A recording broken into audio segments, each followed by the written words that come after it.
বাংলাদেশ ও ভারত সীমান্তে চলমান pushback issue নিয়ে নতুন করে বিতর্ক শুরু হয়েছে।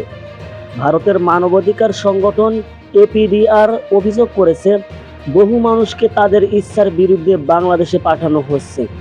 সংগঠনটির দাবি, অনেক ক্ষেত্রে মানুষকে জোর করে সীমান্ত পার করানো হচ্ছে, এমনকি কেউ কেউ নো ম্যানস ল্যান্ডে আটকে পড়ছেন।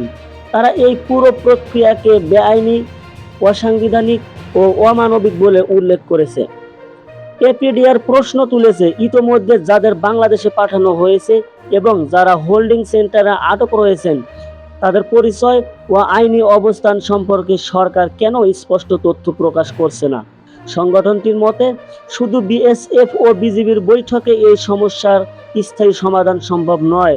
এর জন্য প্রয়োজন রাজনৈতিক ও কূটনৈতিক পর্যায়ে আলোচনা এবং মানবাধিকারকে সর্বোচ্চ গুরুত্ব দেওয়া।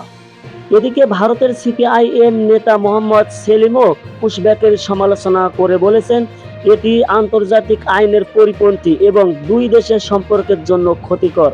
ভারত ও বাংলাদেশের মধ্যে এই ইস্যুর সমাধান কিভাবে হবে, সেটাই এখন বড় প্রশ্ন। সঙ্গে ছিলাম Mehedi Hasan, pulse vista news.